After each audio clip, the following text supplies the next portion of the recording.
Meno. Can you tell me, Socrates, whether virtue is acquired by teaching or by practice, or if neither by teaching nor practice, then whether it comes to man by nature, or in what other way? Socrates. O Meno, there was a time when the Thessalians were famous among the other Hellenes only for their riches and their riding, but now, if I am not mistaken, they are equally famous for their wisdom, especially at Larissa, which is the native city of your friend Aristippus.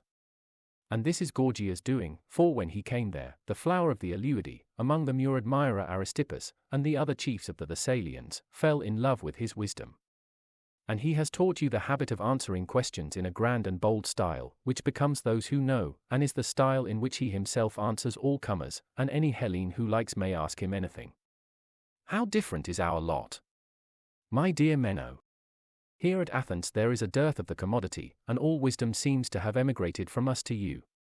I am certain that if you were to ask any Athenian whether virtue was natural or acquired, he would laugh in your face, and say, Stranger, you have far too good an opinion of me, if you think that I can answer your question. For I literally do not know what virtue is, and much less whether it is acquired by teaching or not. And I myself, Meno, living as I do in this region of poverty, am as poor as the rest of the world, and I confess with shame that I know literally nothing about virtue, and when I do not know the quid of anything, how can I know the quale? How, if I knew nothing at all of Meno, could I tell if he was fair, or the opposite of fair, rich and noble, or the reverse of rich and noble? Do you think that I could? Meno. No, indeed. But are you in earnest, Socrates, in saying that you do not know what virtue is? And am I to carry back this report of you to Thessaly? Socrates.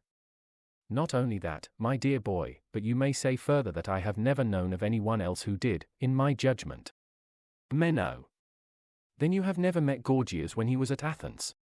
Socrates. Yes, I have. Meno. And did you not think that he knew? Socrates. I have not a good memory, Meno, and therefore I cannot now tell what I thought of him at the time. And I dare say that he did know, and that you know what he said. Please, therefore, to remind me of what he said, or, if you would rather, tell me your own view, for I suspect that you and he think much alike. Meno. Very true. Socrates. Then as he is not here, never mind him, and do you tell me, by the gods, Meno, be generous, and tell me what you say that virtue is, for I shall be truly delighted to find that I have been mistaken, and that you and Gorgias do really have this knowledge, although I have been just saying that I have never found anybody who had. Meno. There will be no difficulty, Socrates, in answering your question. Let us take first the virtue of a man. He should know how to administer the state, and in the administration of it to benefit his friends and harm his enemies, and he must also be careful not to suffer harm himself. A woman's virtue, if you wish to know about that, may also be easily described. Her duty is to order her house, and keep what is indoors, and obey her husband. Every age, every condition of life, young or old, male or female, bond or free, has a different virtue. There are virtues numberless, and no lack of definitions of them, for virtue is relative to the actions and ages of each of us in all that we do. And the same may be said of vice, Socrates. Socrates. How fortunate I am, Meno! When I ask you for one virtue, you present me with a swarm of them, which are in your keeping. Suppose that I carry on the figure of the swarm, and ask of you, what is the nature of the bee? And you answer that there are many kinds of bees, and I reply, but do bees differ as bees, because there are many and different kinds of them, or are they not rather to be distinguished by some other quality, as for example beauty, size, or shape? How would you answer me? Meno. I should answer that bees do not differ from one another, as bees. Socrates.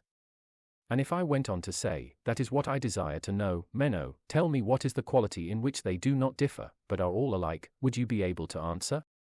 Meno. I should. Socrates.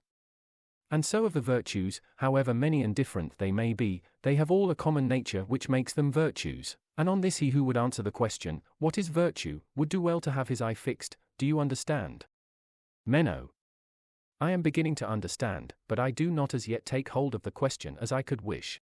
Socrates. When you say, Meno, that there is one virtue of a man, another of a woman, another of a child, and so on, does this apply only to virtue, or would you say the same of health, and size, and strength? Or is the nature of health always the same, whether in man or woman? Meno. I should say that health is the same, both in man and woman. Socrates. And is not this true of size and strength? If a woman is strong, she will be strong by reason of the same form and of the same strength subsisting in her which there is in the man. I mean to say that strength, as strength, whether of man or woman, is the same. Is there any difference? Meno. I think not. Socrates. And will not virtue, as virtue, be the same, whether in a child or in a grown-up person, in a woman or in a man? Meno. I cannot help feeling, Socrates, that this case is different from the others. Socrates. But why? Were you not saying that the virtue of a man was to order a state, and the virtue of a woman was to order a house? Meno. I did say so. Socrates. And can either house or state or anything be well ordered without temperance and without justice? Meno. Certainly not. Socrates. Then they who order a state or a house temperately or justly order them with temperance and justice. Meno. Certainly. Socrates. Then both men and women, if they are to be good men and women, must have the same virtues of temperance and justice? Meno. True. Socrates. And can either a young man or an elder one be good, if they are intemperate and unjust? Meno. They cannot. Socrates. They must be temperate and just? Meno. Yes. Socrates. Then all men are good in the same way, and by participation in the same virtues? Meno. Such is the inference. Socrates.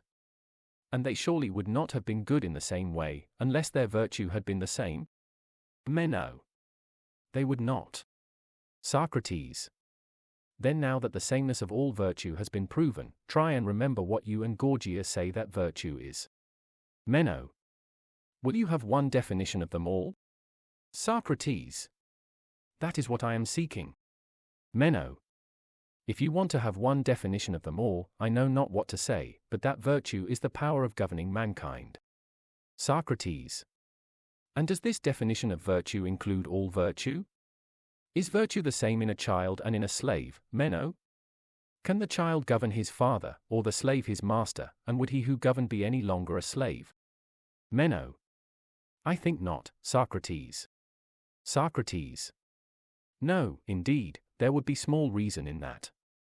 Yet once more, fair friend, according to you, virtue is the power of governing, but do you not add justly and not unjustly? Meno. Yes, Socrates, I agree there, for justice is virtue. Socrates. Would you say virtue, Meno, or a virtue? Meno. What do you mean? Socrates. I mean as I might say about anything, that a round, for example, is a figure, and not simply a figure, and I should adopt this mode of speaking, because there are other figures.